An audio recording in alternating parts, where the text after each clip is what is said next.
Okay, so I'm doing a little work on my old 1966 Ford 5000. Giving it a little paint job here. I've removed the floorboards. I need to straighten those up and repaint them. And I've taken the handbrake apart. That's the handbrake. I've ordered new abrasive discs for it and the new rubber boot for the top. And so I'm going to clean that all up and replace that. I've replaced this hose here, which is just the low pressure supply hose for the power steering reservoir.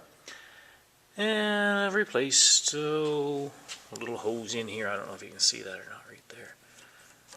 I think that's for the fuel gauge, but anyways, the old rubber hosing was cracked and nasty, so I replaced it. So that replaces some hose with better fuel line, and which is more resistant to petroleum products, and replaces some leaks. Anyways, have the spindle apart. It's going to get new bushings, put new wheel bearings in. What else am I doing? Going to replace that tie rod end, and in fact these tie rod ends here on the drag link are going to get replaced as well. Both sides. Here's the kingpin and spindle. The old wheel bearing didn't want to come out, so I ended up cutting it off. And on the race, I don't know if you can see that race or not. It's been pinned, or I don't know what you call that exactly, but somebody's taken a drive punch or a center punch and dimpled the inside of the race because the bearing was reasonably loose in there. I might do the same thing again. Maybe I'll take a little bit of wire feed weld and put around the race and get it out of there, grind it out with a die grinder, and try and tighten that up some. Alternatively, I could buy a new I don't know what you call that, spindle housing or whatever, because they're not that expensive really. Anyways, I'll do something. I made a bumper for the front end, a weight carrier I suppose, and taking the grill out. I'll be replacing I've been taking that out again and repainting everything. On this side over here, I replaced the fuel shutoff cable. That's a wire feed welder, an old one that was crimped up, and so a wire feed welder cable shield. I don't know what you call that. What else did I do? I replaced the oil in the injector pump. Although I noticed that it's leaking right in behind this thing here. So there's a little plastic. I don't know. I don't know what kind of seal is in behind there, but I noticed that it's leaking. That's the fuel. I don't know. But just the fuel. I took the starter out since I had my fuel filters off. I figured, well, maybe I'll take that starter out, clean it up, fix up all the electrical connections, and put it back in. And I suppose on this side here, I'm going to take off that floorboard as well and straighten it up and fix it all up. So that's what I'm doing today. Okay, well, there's the starter. It's out. This cover covers the brushes, and so I'm going to take that cover off and see what the brushes look like. I will take off all these connections and clean them all up really well. And that one too. And then I guess probably lube the Bendix. That's this bit here. I can see that it's sort of been wearing a little bit. That's just because, well, it's 46 years old. This is the first time it's ever been off, I think. Anyways, still working pretty good though. I might try and get that apart and lube it. So there's that. That's what it's covering. Let's see if I can get that off there. I'll clean all that up and make sure I somehow protect that from leaking in future. Maybe I'll put a little Vaseline on it or something like that. Now I don't know if you're going to be able to see in there or not, but right in there, right down in there, are the brushes. There's a little spring on them right here. I don't know if you can see those or not, but I'm just going to back those out and see if I can see what those brushes look like.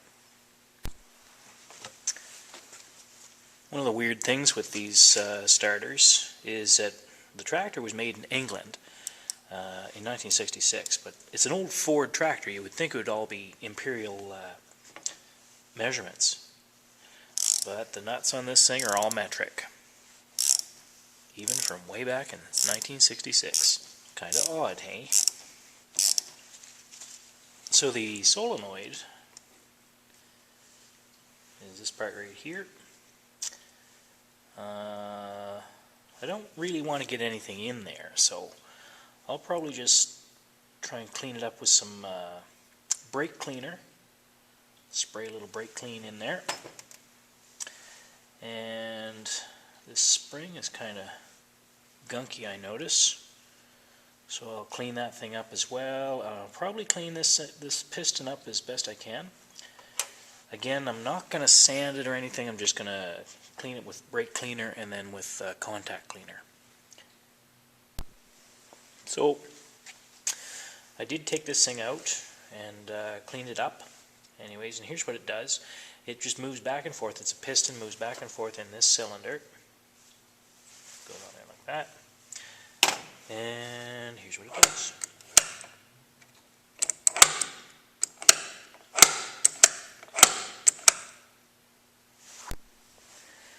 Well, I had intended to just clean this thing up and paint it.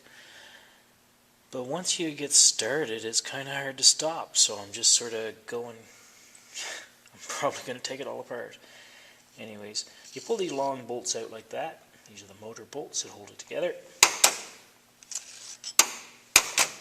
It is wise to make a little scratch. Just remind yourself how it goes back together.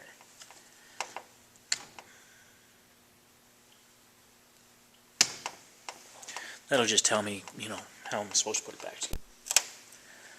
Okay, well, with a little encouragement, it is going to come apart. I just heard the springs on the brushes snap, so it's going to be hard to get those brushes back in. I'll have to, I don't know what I'll do. Anyways, that is the armature. Ugh. That's going to need some cleaning. Anyways, it'll be good to get this all apart and cleaned up and put back together all nice and fresh. Now, I probably shouldn't be doing this, but I get taking things apart and I just can't help myself. So I'm going to pull that bolt right there, at least I think I am.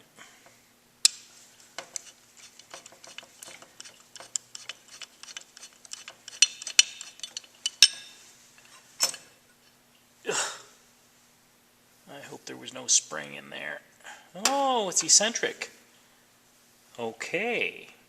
So, it is very important that I know how that goes back in there. Huh. That was a mistake. Well, I don't know if you can see these little springs in here or not, these things right here. They're coiled pretty tightly. That's what holds the brushes in. They're coiled pretty tightly. Now, you have to wind it completely around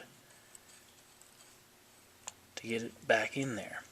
So if you pry these things up like this towards the top of their post, don't let it go. And then you can grab the spring and get enough to move it sideways. You don't want to break these springs. They're 46 years old. Whoops. There. And that'll let the springs go. Let the brushes go. The reason I did this was because these brushes are burred up a little bit on the edge, and so I'm going to file that off so that it slides nice and easy. Okay, well, starter's back in place. All the wires are reattached, and I put Vaseline under them so that they had a good contact and it'll keep the water out. Anyways, I suppose you're supposed to use dielectric grease and everything, but it was quite a battle getting the thing back together, I'll tell you. Getting those little springs reattached for all the brushes, not that much fun. Anyways, I got them. Okay, bye for now.